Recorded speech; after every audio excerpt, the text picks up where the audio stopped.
What's up, guys? Welcome to the first episode of FTW, Fans Talk Wrestling. There's a wrestling reference in there for all the real wrestling fans. They'll get it. On this show, what we do is we're going to take all the things that have happened the past week of wrestling. It's been a long week. It's been a very long week. 6 months long. 6 months long.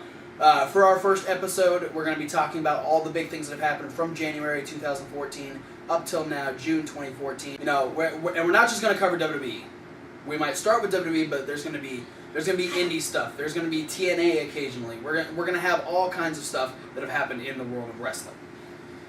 So what we're going to do is we're going to start off first simply. Obviously, the biggest news starting the year was we got the return date for the Animal Batista. Now, when Batista was first coming in, like the announcement of Batista, I was actually really excited. I was interested to see what he was going to do. How he was going to react with the current crop of superstars, because he'd been gone for 4 years. Yeah, I was cautiously optimistic about it. Like, I wouldn't say excited, but curious. Curious is a good way to put it. No, yeah, I know you've never been the biggest fan of Batista. On a scale of 1 to excited, I was about as happy as a dead fish. He doesn't like Batista. Okay, so initially, you hear that Batista's coming back. What's your first thought? Initially, I think the same as you guys were thinking is, where is Batista going to fit in? Starting now, moving on towards WrestleMania. Yeah. Who are they going to pair Batista up with? The one thing that got me excited is that before he even debuted, they started setting up for him to have a rivalry with Alberto Del Rio, a guy who knows how to carry a match. Yeah, which ultimately went nowhere. Yeah. I mean, he had a singles match against him at Elimination Chamber? Yeah. Alberto Del Rio was Batista's Walmart greeter. Welcome to Walmart, get your shit and get out. Which, actually, by the end of the Royal Rumble, we were all saying, because the three of us were here watching the Royal Rumble, and lo and behold, it became the worst pay-per-view I've ever seen. It by far was the worst pay-per-view WWE has done since December to Dismember. Which was in 2006. 2007. Yeah. Something like wait. I mean, you think about it. The pre-show match. The New Age Outlaws win the tag team titles. Yeah. Hear that, WWE? They win the tag team titles. Yeah, currently, if you hear anything on WWE TV, apparently the New Age Outlaws were never tag team champions. There's been, 3 tag team champions? According to JBL, 3 tag team champions. Which has been The Shield, the Rhodes, and the Usos. And now the Usos. So I'm really curious where the Usos won them from. They found them. Just like when found them? Just like when Randy Orton won his first World Heavyweight title. Just found it. No, he beat Steven Richards. Oh, yeah. He just scavenger hunted SummerSlam. He beat Chris Benoit. The Usos beat the Outlaws. Yeah, so you have that match, which was a fairly decent match, and then you open the pay-per-view with what was by far the best match of the night. Oh, yeah. Bray Wyatt versus Daniel Bryan. Yeah, and what I like is that this was a culmination of months of feuding, and I felt like it was downplayed because they gave it the opening spot on the card. Yeah, true. Yeah. So going into the Bray Wyatt, Daniel Bryan match, like what were your overall thoughts? I was excited. They at the time, and still today, but Daniel Bryan, we'll get into that later. At the time, they were like 2 of my favorites. The only person I liked better than either of them was CM Punk. They were really downplayed because they were the opening segment, their opening match of the Royal Rumble, one of the most exciting pay-per-views by far. Should be. Should be. For me personally, I'm always excited when the Royal Rumble comes. Absolutely. This was the first pay-per-view other than WrestleMania I had bought in years. And to have this match open the Rumble, I was looking forward to things progressing through the show. Right. It felt like it set the stage to be amazing. Absolutely. Something else I wanted to mention. That match was besides, I think, correct me if I'm wrong, besides Bray Wyatt versus Kane in the Ring of Fire match. That was Bray Wyatt's first big singles match. I think you're right. Like he'd had a spattering of singles matches where he was destroying R-Truth. Kofi Kingston, I think Heath Slater a couple times. He had his squash matches, and this, other than SummerSlam of last year when he faced Kane. The Ring of Fire match was, not to get too off track, but was disappointing because the fire limited what those two could do. Obviously, the opening to the Royal Rumble was spectacular. Having the Outlaws win on the pre-show, having Daniel Bryan and Bray Wyatt have the match that they did, set the tone. And I think it was a mistake to have them open the show, because I think on how great their match was, and I'm not saying it was like the 5-star match that everyone had been waiting for, but the fact that they put on a super solid match that was really well done, really good storytelling there. I think it set the bar way too high for the other matches that were on the card. Yeah. And I personally, I don't know about the two of you, but I can't remember any other singles matches from that show. I watched it. I remember because I'm going to bring up what happened next. Okay. I watched it Monday. Okay. On the network, and I can't remember any other matches besides Bray Wyatt and Daniel Bryan in the Royal Rumble. Well, we're going to go to our resident indie guy, Kevin Hawk here. He's going to tell us what else happened on the Royal Rumble. The biggest BS excuse for a match that the WWE has ever done. Oh, I know exactly where he's going with this. Brock Lesnar versus The Big Show. Yeah. Which was Chair Shot City 2014. That's all it was. It wasn't a match. The fact that Paul Heyman was still trying to put over the fact that Brock Lesnar was a big name in WWE. Which he's not. Which he hasn't been a big name in WWE since 2004. And I'm sorry, Brock Lesnar supporters, but it's true.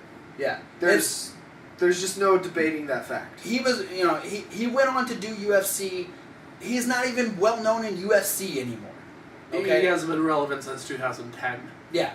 So to have him come back, and his biggest feuds to that date being John Cena and Triple H, it was like, okay, what are they setting up for here? And they literally have him beat the Big Show for 15 minutes with chairs. If they wanted to book it that way, what I would have done, armchair booking, by the way.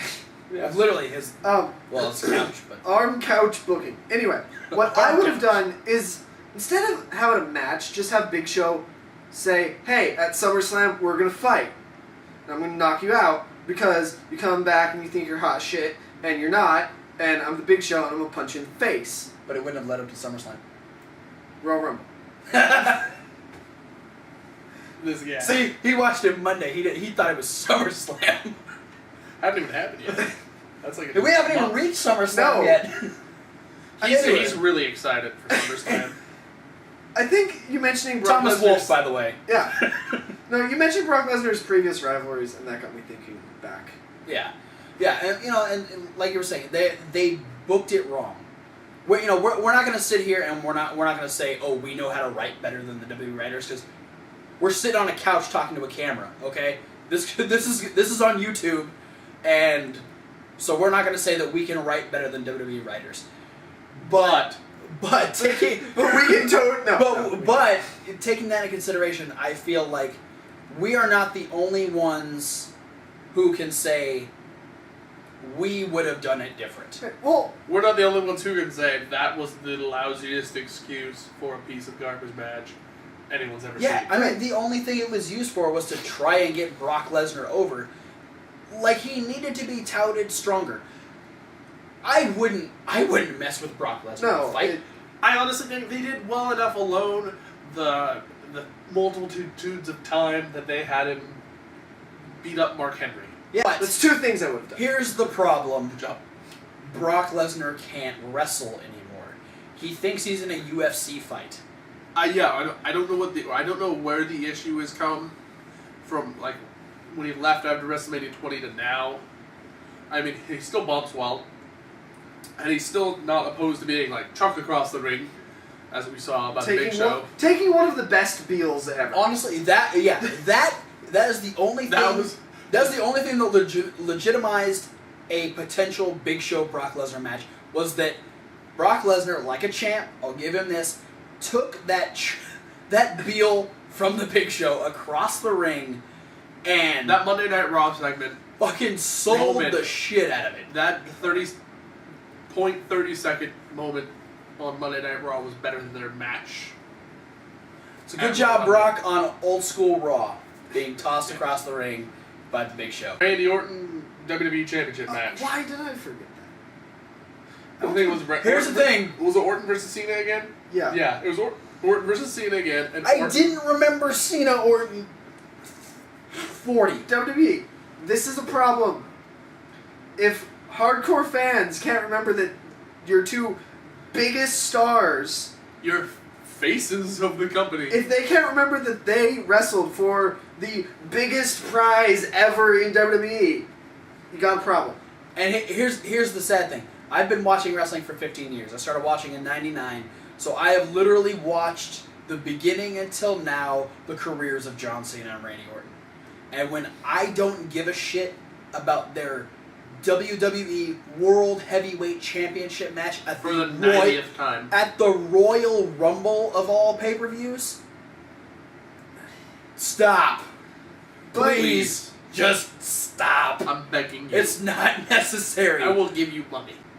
While Cena Orton Infinity is it's not interesting anymore, I do understand why WWE looks at them as their top guys and wanted one of them to fight for this prestigious unified belt.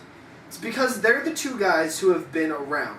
They're the modern day Rock and Austin. They're without the interest. They're established stars, which in WWE writers' eyes bring legitimacy to their titles. Yeah, and you have to give them credit. They tried, and I think it was because after the whole Big Show Lesnar debacle, the crowd was so dead. Yeah. That nothing they were doing was generating that was any literally interest. right after. I think so. I don't know. There might have been a Divas match in there. I think AJ defended the title against Brie Bella. I don't know. Maybe. Yes. Somebody tell us. Yes. Somebody tell us in the comments section. Who did AJ maybe defend the butterfly title against? Who did she make tap out to that Black Widow spank me move? Yeah. Who? I'm pretty sure it was Brie Bella. That's probably. Who besides CM Punk tapped AJ's ass? Oh yes. All right, okay. Anyway, and they realized like their less than buzzworthy match wasn't working, and I think they realized that they had a really crappy thing just happen, and they had to try and salvage the show. Yeah, and obviously I couldn't remember the match, so I remember that moment though because I remember all of us talking that they had taken everything that we didn't like and they actually kind of made it interesting towards the end. Well, none of us were paying any attention to the match until that point. Yeah, right. And I honestly can't remember what spot it was, but I specifically remember going, "Oh my God, they're doing something different. They're not following the same Randy Orton, John Cena pattern. They're doing something." And I got interested the last maybe half the match. I really like John Cena's half Nelson neck breaker move. That's a beautiful move. John Cena, please keep doing that. I understand why you're not doing it against Bray Wyatt, but hell, do it against Bray Wyatt. Are you freaking kidding me? So obviously another match that we were very, should have been good, but obviously we've seen it so many times that there's only so much that the two of them can do. Now, on to the main event. Which is, year after year after year, I call it my favorite match in WWE. Oh, yeah. The Royal Rumble match is my favorite match WWE does because you get to see the combo pairings that you don't normally get to see happen in the ring. You get to see 12 guys like they're in a battle royal, but then you get to see one-on-one segments between people, and it gives a really good chance for certain people to shine. This was the Shield's first Royal Rumble. Yeah, I'm gonna be honest. I don't. In my head, there was really nothing exciting. Another thing I wasn't excited about the Royal Rumble. Wait your turn. The first main roster appearance of Alex Rusev. Alexander. That is just now Rusev. Yeah. And in a couple months, he's just gonna be Ru. Just like Cesaro's just gonna be O. Yeah. Yeah. You know. Yeah. At that current point, I was not excited to see Alexander Rusev in any way, shape, or form, because if he bored me on NXT, which is hard to do, he was going to bore me on WWE TV. At that point. We'll get into that later, because I kind of let... I hadn't seen like Rusev on NXT. So when he came out and was doing spin kicks and shit, I thought it was pretty cool. Now, yeah, okay, and here's one thing. Kevin and I, we were talking. I can't remember when it was, but we decided we wanted to look up where Rusev got his training. He was trained by Rikishi and Gangrel. Yeah. Down in there. That's legit. Rusev trained there. That's why he does such a good super kick thing. Yeah. Kick. Yeah, He learned that from Rikishi. He learned that from Rikishi. When a 400-pound fat man can do a super kick, you're gonna learn that shit. And I've noticed he's got a lot of real quick, like, he's big, but he goes into things very stocky and then moves things really fast. Yeah. And I feel like that's always been a Gangrel thing. I credit that to his martial arts training. Yeah. For sure. He's a guy who is well versed in multiple different martial arts. Oh yeah. So Which adds credibility to his ability. These are all qualities I normally like in a wrestler. Yeah. Like, I'm a huge martial arts fan, so if you're a martial arts wrestler, that's points to me. Yeah. Here's where I'm getting at not being excited about Rusev being in the Rumble. Rusev is a guy coming from NXT, just coming back after a fairly serious injury, if I remember right. So he hadn't been around for a little bit. Not a lot of momentum on riding on Rusev in NXT, but him being the NXT guy that gets the spot in the Rumble. Because if you think, like, the guy who's coming up and establishing himself really well, Sami Zayn, should have been the guy to be in the Rumble. The established Adrian Neville should have been the guy to be in the Rumble. Hell, Mr. NXT Bo Dallas should have had another shot in the Royal Rumble. The guy who was the NXT champion, if anyone, should have been the first choice to be put into the Royal Rumble. Absolutely. Rusev just kind of came out of left field, and it's like... They didn't even have Lana yet. No. And it was very random because, you always have those mystery spots, which this year, the only real, like, I can't believe they're in the Royal Rumble was Kevin Nash. Yeah. Kevin Nash was probably the only, like... I marked out for Big Daddy. Oh my god, I can't believe they're back. I would say JBL too. Kind of. JBL was more of a comedy spot, though. Yeah. That wasn't, like Kevin Nash actually... I expected JBL to clothesline everyone in the ring before getting eliminated. That should He happen. lasted... He was in there a shorter amount of time than Santino. Yeah, but I'm talking about, like, when his music hit, he was a surprise. Yeah, Yes, I mean, that was okay. that moment where everyone was Okay. what? It's like, JBL... Yeah. Because Kind of excited. Because that was my reaction. It was like, oh, JBL, clotheslines for everyone. We had a couple of, surprises with JBL. We had Kevin Nash. We had the lackluster come in of Rusev. We weren't really sure what we were going to go with that. And, man, the crowd was hot for Daniel Bryan the whole Rumble. I feel so bad for Rey Mysterio. Yeah, okay. I wanna say that. I was going to comment on that. I forgot about that, but now that you say it, yes, absolutely. I listened to Stone Cold's podcast, the Steve Austin Show. I don't. And he had the best comment on that is, why would you put someone who is so loved as Rey Mysterio in a spot that people expected to be Daniel Bryan? If anything, that spot should have been Rusev. No. Here's the thing. It shouldn't have been Rusev, because why would some random dude from NXT get the 30 spot? It should have been Wade Barrett. Yes. Yes. That- who was and Daniel slated to Bryan's be in the Rumble. And Bryan's music should have hit. Just to piss people off more. It should, yeah, Daniel Bryan's music should have hit. Then it should have changed to Wade Barrett. He should have said he had some bad news for us, and Wade Barrett should have been the 30th man in the Rumble. Because then all of that heat that was on poor Rey Mysterio would have been used for something. Yeah, the number 30 spot. The crowd was so hot for Daniel Bryan, and when he hadn't come out by the time number 29 was there, everyone, including most of us who were here watching it, thought the number 30 spot was going to be Daniel Bryan. I'm sorry, Ray, we love you, but we forgot you were in the Rumble. Yeah, well, and here's the thing, is they changed so many things about the Rumble. We forgot a lot of the people that were in the Rumble. And that moment, 30 hits, here comes Ray, and the crowd eats him alive. The crowd destroyed Rey Mysterio. Rey Mysterio didn't even know what to do. Yeah. Rey Mysterio, who has been wrestling since the 90s, didn't know what to do when the crowd just tore him apart. I will play slight devil's advocate for WWE, and I don't think they expected the crowd to be that hot for Daniel Bryan. They expected the crowd to be that hot for Batista.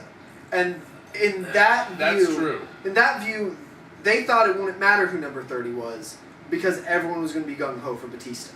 Here's where I'll differ from your point, though, is that if the fans were expecting Daniel Bryan, there is no way that WWE could not have known that people would be hot for Daniel Bryan, because leading up to TLC in December, they had the ceremony where they put both the titles on the ring and lifted them up above. They chanted for Daniel Bryan the whole time. Well, They didn't give a shit about Cena. They didn't give a shit about Orton. Obviously, we've already established that. They chanted for Daniel Bryan. So if you weren't going to get Daniel Bryan in the title picture, how could you not imagine that they're going to be wanting Daniel Bryan to get that shot at WrestleMania by winning the Royal Rumble? Well, yes.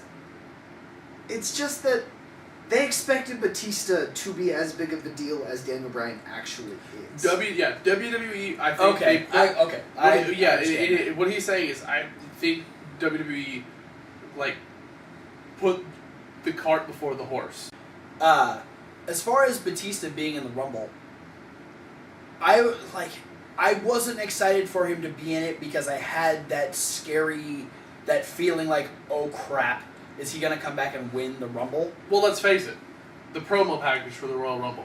Yeah. Oh Here my comes god. the Royal Rumble. It's the Royal Rumble. Anything can happen at the Royal Rumble. Here's the numbers of the Royal Rumble, and then cue Batista. Yeah, it's a dead give. It's going back to 2009. They should have queued Daniel Bryan's theme song just to fuck with everyone even more. Yeah, No, think about but year Orton wins the me Rumble. and Kevin were talking about this. The year Orton won.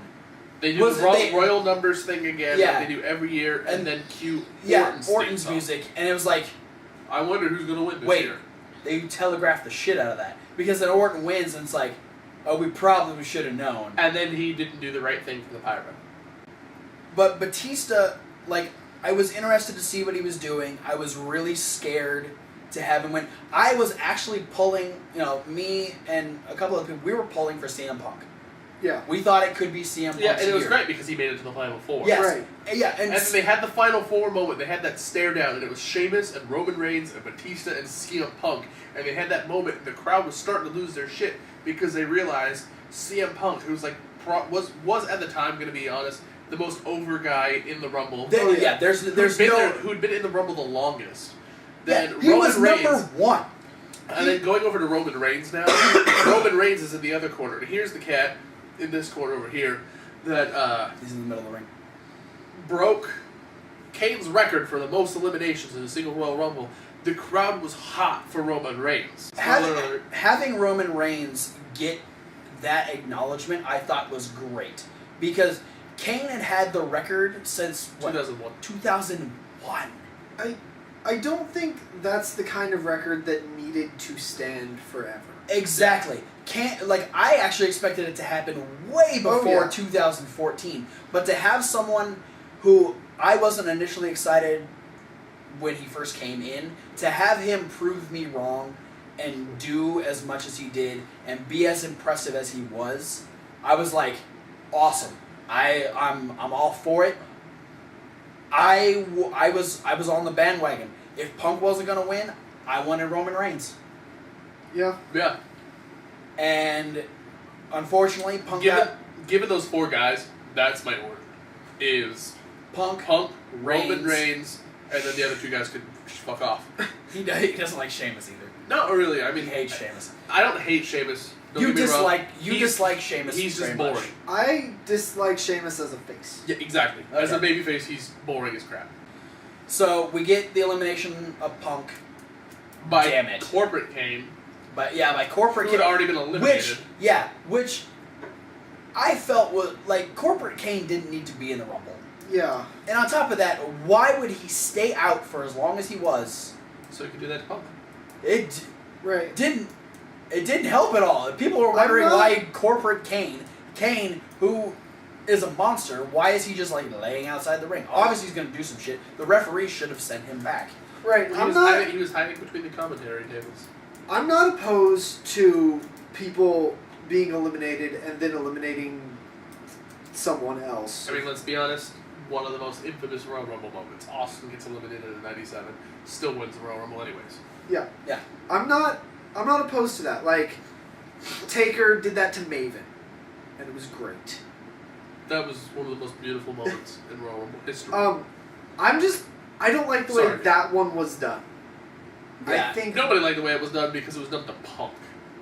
And he it was the done guy. to Punk. I He still was the feel guy like that we all had our money on at that moment. I still feel like it was unnecessary. It was It was, unnecessary, and it was handled so sloppily because Kane did just stand out there waiting.